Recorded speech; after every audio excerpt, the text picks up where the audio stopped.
Welcome to Classic Value Investors and Microcap Explosions. My name is Mariusz Konieczny, and today I want to do something different. I want to talk about real estate because maybe at some point when your portfolio reaches a certain amount, maybe you want to look for something that gives you a monthly income. And with stocks, we're mostly, unless you're looking for dividends, we're looking mostly for the appreciation. But at some point, maybe at least part of your portfolio, you might want to put into some kind of real estate that generates income. So when it comes to real estate, there's so many different property types, and I just kind of want to walk you through and tell you a little bit about different property types and how they differ, and what you can do with it. So obviously, number one, you have single-family homes, right? And you might have a situation where obviously you live in a single-family home, but some people buy single-family homes and rent them out as income, and that's not the best, in my opinion, way to make money out of real estate, because single-family homes are expensive, and you don't have any economies of scale, and the rent that you're getting a lot of times barely even covers the interest expense, your mortgage, and it's just not a very good investment. But because people are so aware of residential real estate, that's like the number one thing that they go, when they're talking about foreclosures or flipping, they think of residential real estate. So because there's so much interest and exposure to residential real estate, there really aren't really good deals when it comes to that. So let's take a look at a different property type. Another property type that is very familiar to people is apartment complexes. And apartment complexes are considered commercial real estate because they generate income, and I would say they are one step up from just residential real estate, right? But they're very good businesses. They generate monthly income, and if you think about it, people have to live somewhere, right? It can't be outsourced. So a lot of investors, when it comes to commercial real estate, apartments are the most popular and the most easily understood commercial real estate class. And because of that, apartments tend to be expensive. For example, when you're looking at an apartment building or a complex, this is right here, it's more like a complex because it's more than one building, and if let's say an apartment complex generate $100,000 of net income without debt, without any mortgage, you're most likely, because interest rates are so low, you're most likely going to have to pay like a 6% cap, or you're not going to get 10% return on it. But if you pay 5% cap, let's say 5%, if you pay 10% cap, then $100,000 you would have to pay $1 million for apartment complex like this. But if you pay let's say 5% cap rate, then you have to pay $2 million to receive $100,000 of net income per year. And obviously apartment complexes are a lot better than residential real estate, like a single family homes, because you have some economies of scale. If you have enough units, then you can hire maintenance staff, and they're connected to each other. So if you pay a guy an hourly wage to fix stuff, then it's economic. Versus single family homes, you have to call someone in, and it's a lot more expensive to fix anything. So that's the second property type, apartments. After apartments, then the next most popular commercial real estate type of property is retail. So you can have multiple tenant retail properties like this one, for example, H&R Block, which is a very good tenant to have. Sophia Nails, that's or Papa John's, smaller players like this. So properties like this can obviously generate a little bit more income in terms of, because of the price that you're paying. Sometimes they can be freestanding, or they can have like a anchor tenant. Like in this case, we have Martin's, right? So Martin's is an anchor tenant, and Martin's is a grocery store, and it generates a lot of traffic. So these smaller guys, they like that Martin is the anchor tenant, and the anchor tenant probably has the lowest rent. These guys pay a higher rent per square foot than Martin's, but Martin's is the best tenant, and it generates traffic for the entire strip center.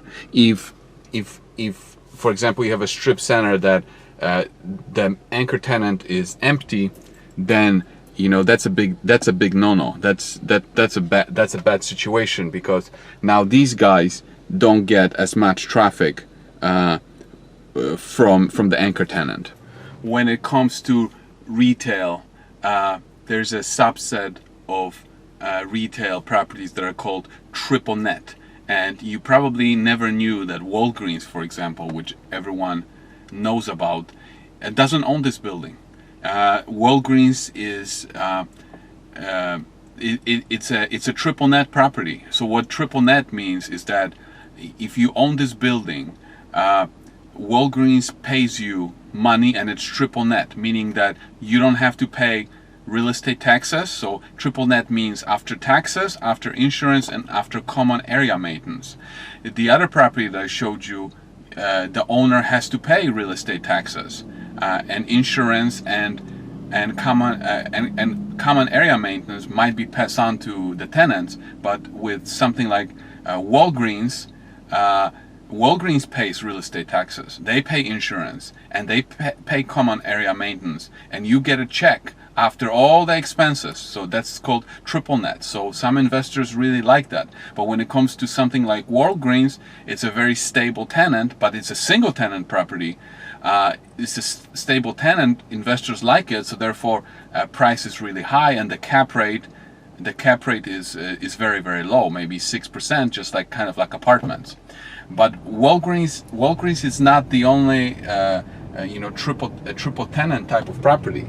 I think, I don't remember correctly, but I think something like Arby's, which is a restaurant. McDonald's is a little different, but Arby's I think it's a triple tenant, triple net property. So same thing. Owner of this property gets paid rent net out of everything, and there's not much that the owner has to do. Arby's or Walgreens or whatever, they do most of the work with these properties. And of course, when it comes to commercial real estate, we all think of office buildings, and even though we might think of the skyscrapers in Chicago or New York, when it comes to, and mostly they're owned by REITs, but I'm talking about individual investors that actually can afford these. You have office buildings like this, single tenant office buildings like this. Looks like this would be like for a doctor, or like a title corporation here, and this is located, something like this is located in an office park.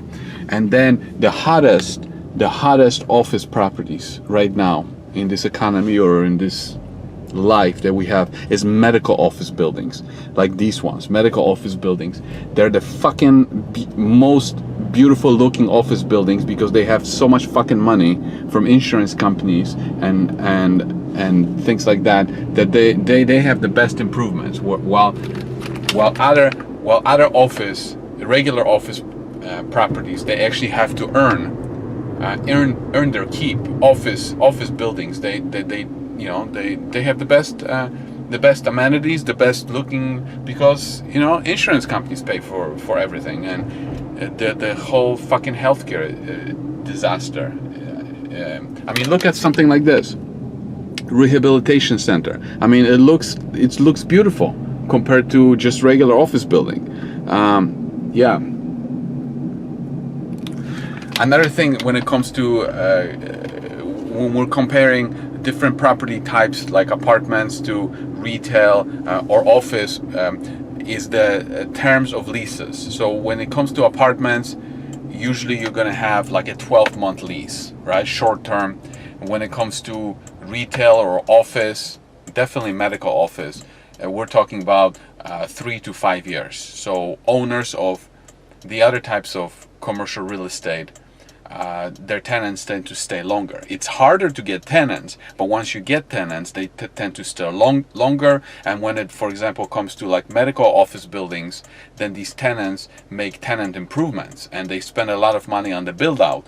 So they're not going to spend $60,000 or $100,000 on the build out and then just quickly leave to some other office space because it just costs too much. So those kinds of tenants are very, very valuable. Where when it comes to apartments, for example, the tenants don't spend anything to improve their, they actually most likely destroy after they move out. So the tenant turnover is huge when it comes to apartments. It's less when it comes to retail, and definitely less when it comes to office. As you move up the chain of various commercial real estate, you might consider something like, for example, multi-tenant industrial buildings, such as this one. And so you have, a lot of, you have a number of tenants, so you still have, and you don't have as much like with apartments. You can have, but you could have apartments that just are 4 units, but you could also have 100. But something like this, you could have like 10 industrial tenants. And what kind of tenants could be in a building like this? Well, I don't know, a mowing company or auto parts company. And, these kinds of properties are usually at, not busy streets, but the tenants tend to be more sophisticated in terms of they can fix stuff. They're not babies that everything, like with apartments, you have to fix every little thing for them. When it comes to industrial tenants, then they tend to be, business owners, and they tend to fix stuff on their own. So they are much less capital intensive, but also they generally offer you higher yields. So, for example, apartments, you had to pay like 5 or 6% cap rate. Industrial buildings like this, you might get or 7 or 8% yield depending on location. But obviously, the yield is better. And it's because the demand from investor demand is not as great for buildings like this as it is for apartments. Everybody understands apartments and everybody wants apartments, but when it comes to industrial, a little bit less demand in general, so you get to have a better return and less maintenance that you would with apartments, for example. Once we get on the subject of industrial properties, there's all sorts of industrial properties. Here's another one that might be like a multi-tenant industrial property, or maybe not, or maybe this is just a property that might have an office in the front, and then manufacturing and warehouses in the back.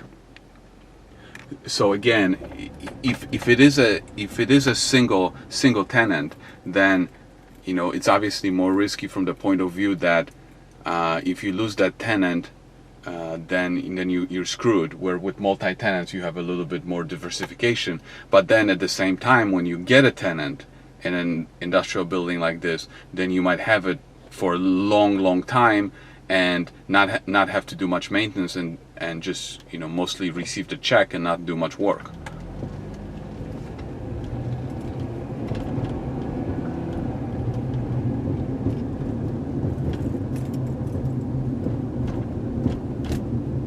Here for sure we have another industrial building, it looks like just one business in it. So usually industrial buildings, they have a component of office in the front and then like warehouse or manufacturing in the back.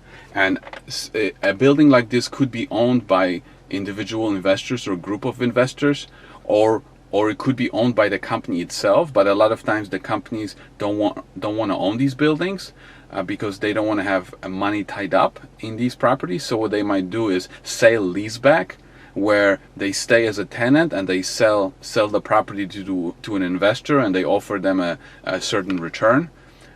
So yeah, when it comes to the industrial buildings, there's a lot of different choices, and for the right person, they could generate a nice income. Okay, so this one I left it for last, because out of all the commercial real estate properties that are out there, apartment, well, definitely single-family homes don't excite me at all. Apartments, I mean, as a business, they're okay, but they're always too expensive. Retail doesn't excite me at all, and maybe industrials I would consider. But as you know, I used to be a commercial real estate broker, and I was an appraiser.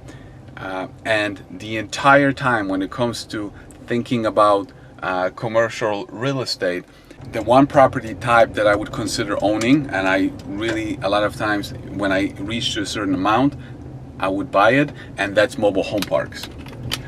So now I know not a lot of you think of mobile home parks as something exciting, but what's exciting about it is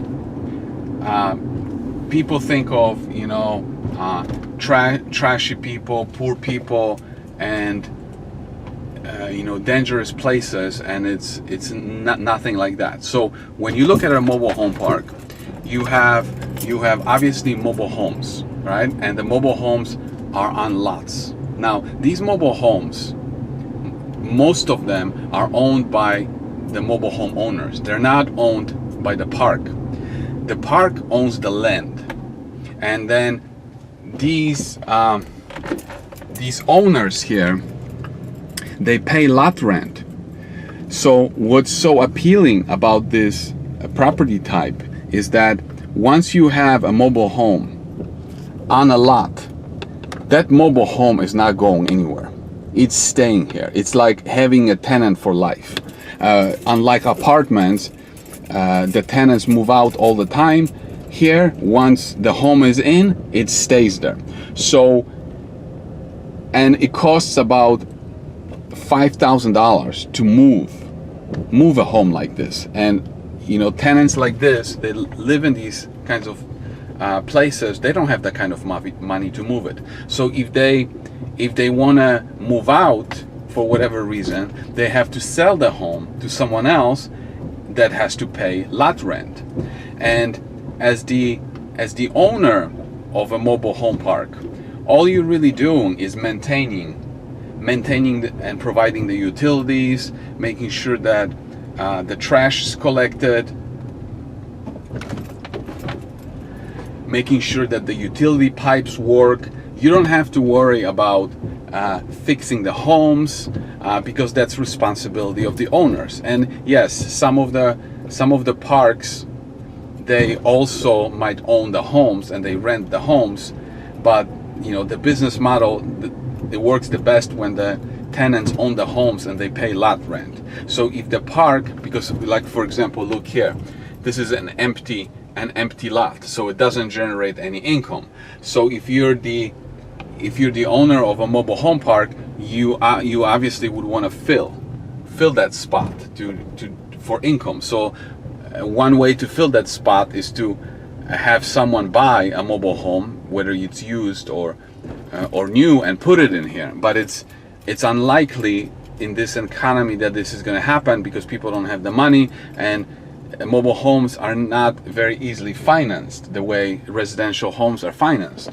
So most likely, if you want to fill a spot like this, what you have to do as the owner of a mobile home park is to actually buy the mobile home yourself and either rent it out or sell it to the tenant, so you finance it yourself. Another interesting thing about mobile home parks is obviously look at the diversification. This mobile home park probably has like 200 homes, so you're gonna get your money. But also when you look at apartments or other commercial real estate, one of the reasons why people like real estate is because they can deduct depreciation. So if you look at like an office building or apartment building or whatever, they are depreciated on like 27 years. Mobile home parks, on the other hand, they are depreciated, well, you can't depreciate the land. And so what you can't depreciate, so when you purchase, let's say you purchase a mobile home park for like $1 million.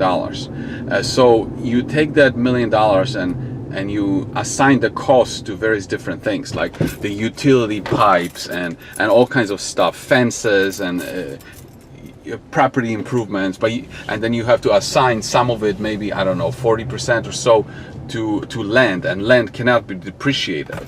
But everything else can be depreciated on an accelerated basis, like 15 years instead of 27. So which means that, you know, if you get $100,000 worth of net income per year, you barely pay any taxes on that income, because so much of your expense is depreciation. So, and as you know, depreciation is a non-cash expense when it comes to real estate. So yeah, so you probably never thought anything of mobile home parks, but to me, mobile home parks is like the only commercial real estate that I would consider in the future when my account reaches a certain amount that I would want to, you know, diversify away from some stocks. But apartments don't interest me at all, because 6%, I can get 6% all day long on some microcap dividend paying stocks. One other thing that I wanted to say about commercial real estate and microcap stocks, you see, when it comes to the microcap stocks or the investment industry, the investment industry hates small caps and microcap stocks because they're illiquid, right, risky and dangerous and toxic. But if you think about any property type, whether it's an office building, retail, or mobile home park, or whatever, they're businesses, right? You have a business and you rent it out and you have clients. So let's say an office building is worth $2 million.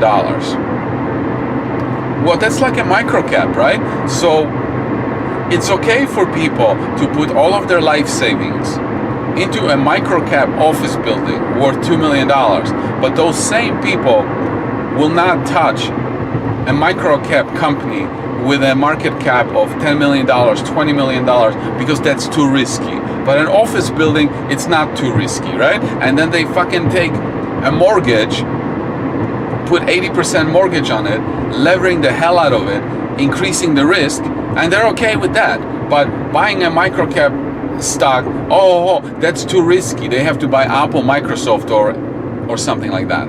Yeah, so that's it for this video. I just wanted to kind of give you an overview of real estate, commercial real estate, because I think that personally at some point I'm gonna want to own a piece of property. I'm gonna want to own something that generates me income, you know, passively.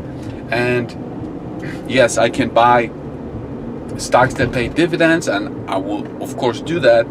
But when it comes to commercial real estate, you don't really have to worry about the stock price, because you know you don't invest. No one is quoting you what the building is worth every day, so you don't have to worry about heavy sell-offs. You just worry about the cash flow. And I said before, you know, the only commercial real estate that really interests me, I mean, I would happily buy medical office buildings, but the price is way too expensive. But combining the stability of income, the longevity of tenants and how long they stay there, and the price of the property, mobile home parks are absolutely my number one choice. Tenants, even though tenants don't really have long-term leases, but because they can't move their mobile homes, I mean, they're on long-term leases, whether they like it or not. And and most likely mobile home parks, you want to have a don't even consider buying a mobile home park that has like 20 spaces. It's useless. You don't even have money to hire a manager or a property manager or an asset manager, because there's no way I'm managing that thing. So it has to have like 40, 50 or 100 units to be able to hire a property manager.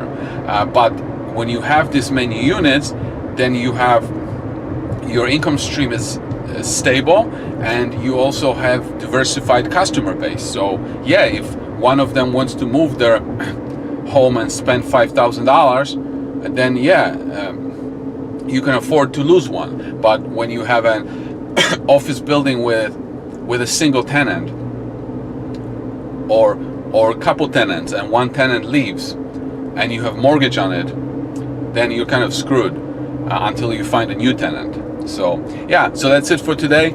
Thanks for watching, and I hope this was helpful.